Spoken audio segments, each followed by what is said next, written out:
Hello, Dr. Brant Hulsebus here, and welcome to another edition of Ask the Chiropractor. Ask the Chiropractor is my little podcast that I do when someone has a question about chiropractic or chiropractic care. I try to answer. I'm a chiropractor here in Rockford, Illinois. I'm a proud graduate of Palmer College of Chiropractic, and I'm happy to be the team chiropractor of the Rockford Ice Hogs. Let's dive into it.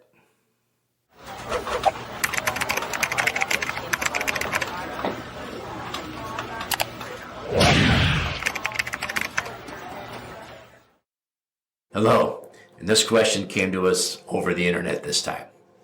Somebody made a comment. I went to a chiropractor and that chiropractor never did a chiropractic adjustment. Is this really a chiropractor? What's the story behind this? How do I go see somebody who doesn't actually perform adjustments? For this, I'm going to talk a little bit about a little bit of our history, a little bit why there are maybe different kinds of chiropractors out there, that some who do adjustments, some who don't, some who do therapy, and some who do both therapy and adjustments. So let me review a little bit about how this started, how this came to be.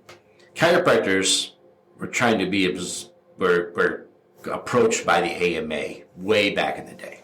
And the AMA said that you chiropractors need to get under our umbrella. You can't be separate and distinct. You have to get under our umbrella if you want to become a physician. This happened to doctors of osteopath too. Matter of fact, they were both founded about the same time. And a doctor of osteopath and a chiropractor in the early days were very hard to tell the difference from. Now today, a doctor of osteopath and an MD are very hard to tell the difference from.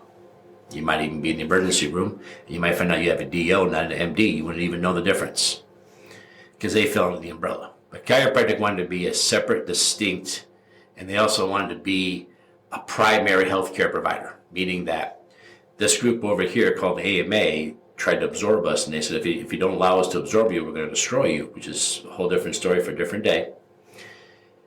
The chiropractor said, no, we want to be separate, distinct, and we want to be our own selves, and we don't want to have to rely on you having to get a referral from an MD to come see us because they've already said they want to destroy us, so why would we want to work with them?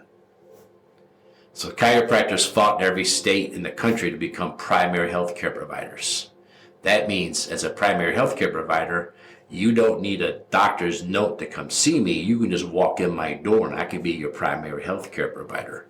My grandfather always argued this is called freedom of healthcare choice, meaning that if you have sciatica, you have the right to maybe seek a chiropractor, not a medical doctor, should you want to go a non-pharmaceutical route to have your lower back pain addressed. So back in those days, they fought really hard to get that. And they were very successful. So in Illinois, I'm a licensed chiropractic physician, so that means you can come in and see me. You don't need a note to come see me. You just walk in, I'm your doctor. This gave chiropractors a lot of clout. It gave us a lot of, we don't need all this other stuff, you just come see us. Back then, a lot of chiropractors were either what they call straight chiropractors or mixers. What's a straight chiropractor? What's a mixer? A straight chiropractor would just do adjustments and adjustments only. You go in, you get your x-rays, you get your exam, you get adjusted. A mixer was somebody who would incorporate other stuff into their office. Now, this definition is so vague. Some chiropractors call a mixer somebody who uses an ice pack when you're acute.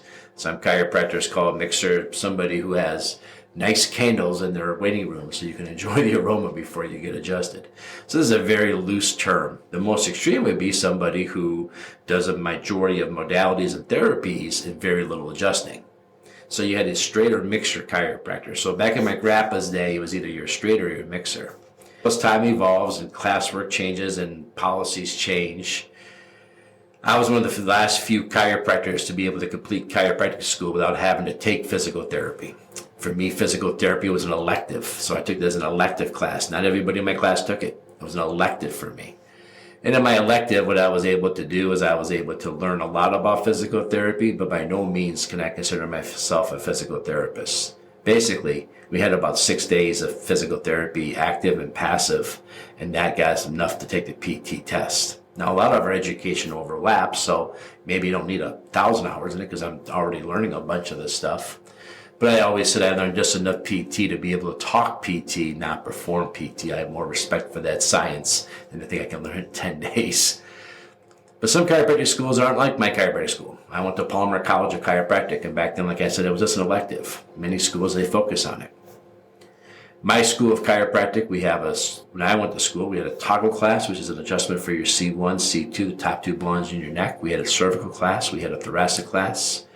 We had a lumbo-pelvic class. We had a tech review class. We went all over it again.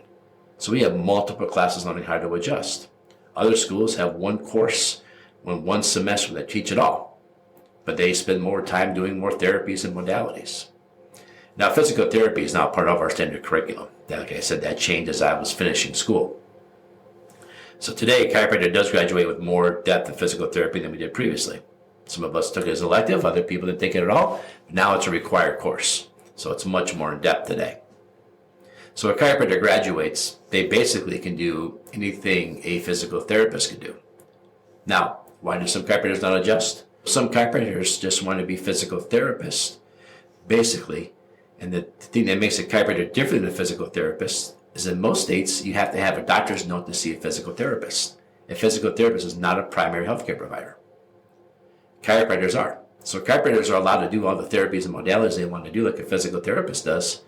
But typically, in most insurance companies in most states, the physical therapist has to write up what they think you need, have the doctor sign off on it, and then they can perform the physical therapy. A straight chiropractor just wants to do adjustments, and you have chiropractors that don't do any adjustments at all. They just do straight physical therapy. So today, you have these chiropractors that are doing adjustments, and you have other chiropractors that are doing physical therapy. I believe it's very confusing for the patient because you're going to a chiropractor assuming you're getting chiropractic care. But physical therapy, is it chiropractic care or is it physical therapy? I tend to think it's more physical therapy, less chiropractic. And today there is a happy medium. There are chiropractors who do the adjustment and then follow up with therapy. Here in my office, we have friends on the street that are physical therapists.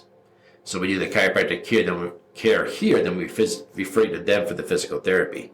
We just feel like they're really good at physical therapy and we're really good at chiropractic adjustments. So let them do what they're really good at, let us do what we're really good at, and kind of stay in your lane attitude. That's the way my practice behaves. Now, does it mean that I'm right, they're wrong?